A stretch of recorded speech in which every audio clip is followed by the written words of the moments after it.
com coming at you directly after, I was going to say spring, fall camp practice number 1. Just left the media viewing session a little while ago. Get about 20-25 minutes in there. So I'm going to run down my list here of the things that I saw, right? A lot of times there's only so much that we can see here. A lot of it is just physical observations of what these players are looking like, getting a first look at them in pads. So I'm going to run down my list. I apologize if it's a little scattered all over the place. So I'm going to be jumping position to position, so to speak.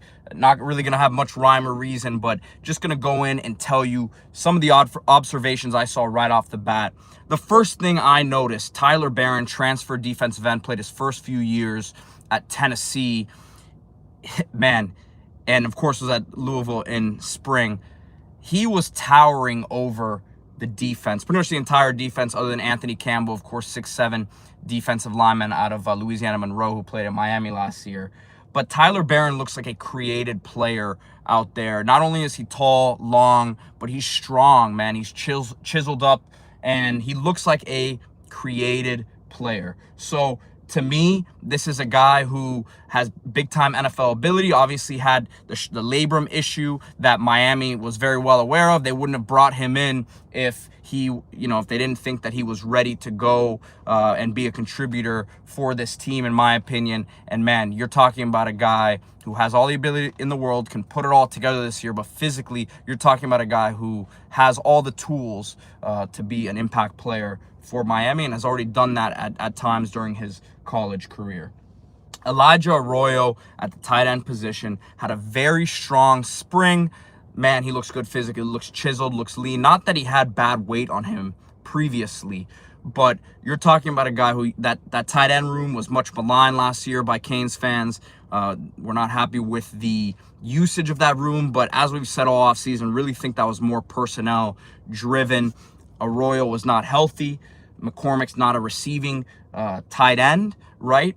But Elijah Arroyo looks ready to take that next step. Again, looks chiseled up, looks lean, and looks ready to go there. Jordan Lyle at running back, freshman out of St. Thomas Aquinas. D-Money's been talking about this guy as someone who's been making waves in summer workouts, but man, does he look the part. His lower half looks great. No Diddy. I was just with Jonathan Taylor with the Colts a few weeks back doing a podcast with him, and you look at how he's built very similarly. Strong, stout legs, and you're talking about a guy who's a freshman, right? So I think he's someone who we saw Mark Fletcher last year really come on strong. Oh, excuse me, guys. Here in my car with a little makeshift setup, so I'm sorry about that. But let me get this back set up here. Well, I guess I'll just hold it for now. But what was I talking about? Jordan Lyle looks the part, looks ready to go. We talked about Mark Fletcher last year out of American Heritage, had a great second half of the season. I think Jordan Lyle, as the season goes on, will get more and more carries for this team. Obviously, a loaded room with Damian Fletcher, Chris Johnson, A.J. Allen. But Jordan Lyle looks ready to be a guy who plays this season. Akeem Mesidor, good to see him back out there. Missed spring and missed pretty much all of last season with his foot injury. Looks like he's moving well. Big time in terms of getting him back on this defensive line. Was a great player for Miami 2 years ago. Had a really good start to his career at West Virginia. And he's a guy, before last season, I was getting from NFL scouts a potential top 4 round player that will not fit everyone's scheme, a bit of a tweener, but man, you talk about a guy who gets upfield, is disruptive, can play inside, can play on the edge as well. Akeem Mesidor, great to see him back out there, and again, looks like he was moving well, so that is a huge positive for this Miami defense. Robbie Washington, had a chance to talk to him yesterday at Media Day. He told me he's up to 195, and man, did he look that yesterday and then today in pads, really looking stout. Had a really strong end to spring practice, and it's not that he did anything crazy in the media viewing session today, but he's looking like him and Ray Joseph, right? We talked about how Ray looked really bulked up in spring. I think both of those guys are in the same boat where Everyone expects these highly touted freshmen to be the man day one, and that's just not realistic. There's a lot of maturation that goes on physically and mentally. But physically with both of these guys, I think they're both going to be, better equipped to take some of these hits that you're expected to take in that slot position. And Robbie Washington, man, 195 pounds.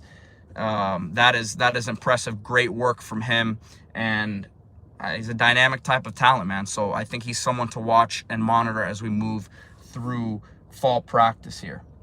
Wesley Basant, I tweeted this from the CanesInSight account, but he's looking like a linebacker, man. You're never going to see him as a 235, 240-pound, hulking, old school, plug the gaps linebacker.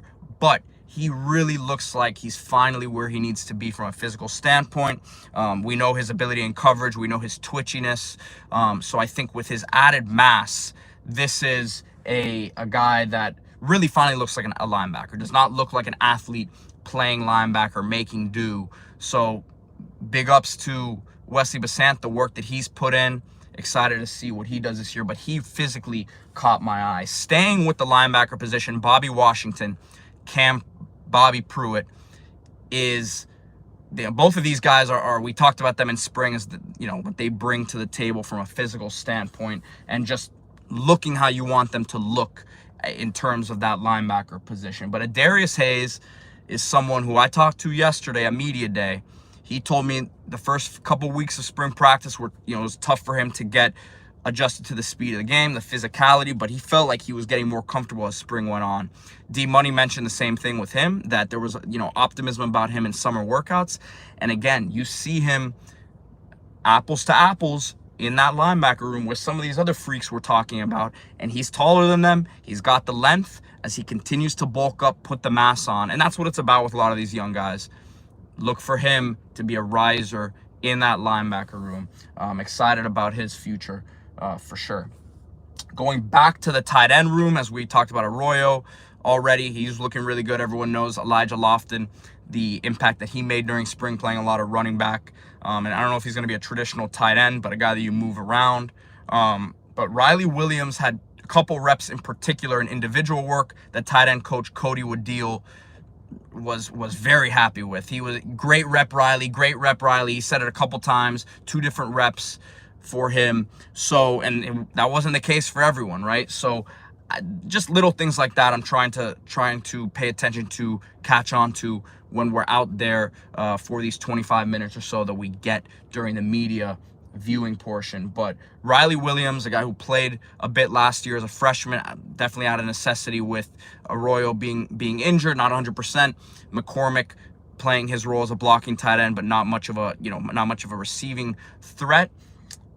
Riley Williams, a guy who I think can do a little bit of both, a complete tight end, can catch the ball downfield as a vertical threat, and can be very strong in the run game and the blocking game as well, because he's got the frame to do that. That's a big boy at tight end. But again, tight end coach Cody Wooddeal seemed very pleased with multiple reps from him today.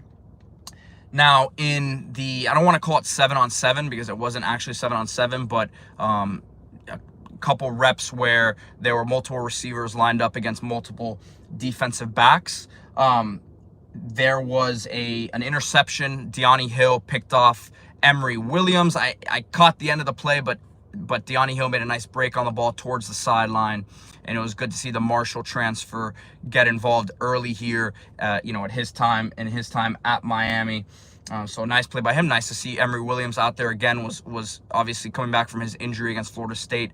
Played in spring, and he's back out there now during fall practice. So it should be an interesting competition between him and Reese Poffenbarger for that backup quarterback spot, as we'll be continuing to monitor that throughout fall practice. Few more notes here, just things that caught my eye. Judd Anderson had a couple nice throws, had a quick slant, looked like a slant to me. It was on the other side, but to Chance Robinson, St. Thomas Aquinas, caught it between a couple defensive backs, and obviously no pads on, but Judd, man, I like Judd a lot. I think he's someone developmentally that can be someone to watch moving forward. We've talked about it before, at 6'6", 6'7", closer to 6'7".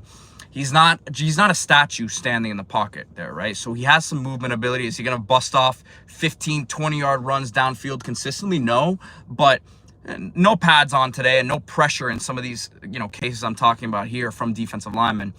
But a guy who has some movement ability, and his throwing motion is pretty smooth as well. So you're talking about a guy, when you get those big, tall, lanky quarterbacks, sometimes they're statues, and they're just kind of guys who sit in the pocket and deliver the ball. But I think he's someone who has something to him. I'm very intrigued to see what he can do moving forward. He also had a nice throw, an out route towards the sideline to Shamar Kirk, who made a nice reception there. And Shamar Kirk is someone to watch as well. He had a very strong spring. Obviously, a lot of bodies in that receiver room, but he made a nice reception there on the Judd Anderson throw. And then my last note here, Armando Blunt, who's going to be playing this season as a 17-year-old, obviously reclassified to this class from Miami Central.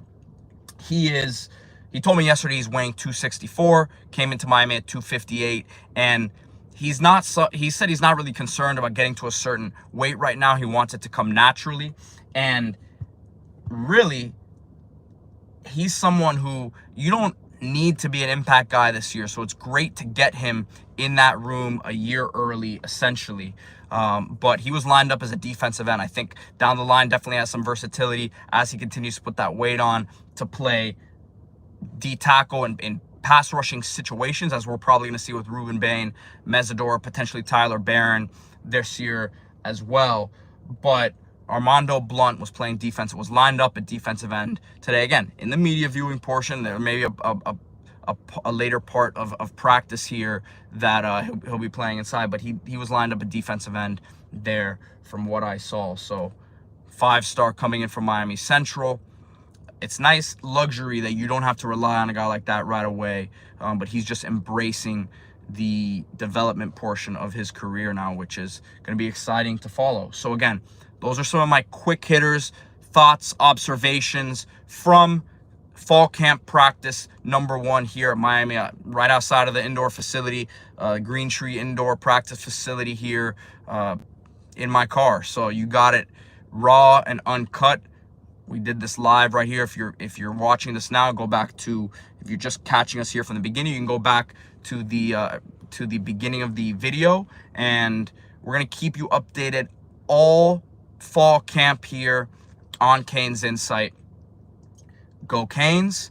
Like this video, subscribe to the channel. We have our defensive ends preview breakdown coming up later today, so check that out. I think it's dropping at noon on YouTube and wherever else you get your podcasts. So check that out. Appreciate everyone for watching, and we'll be back later this week.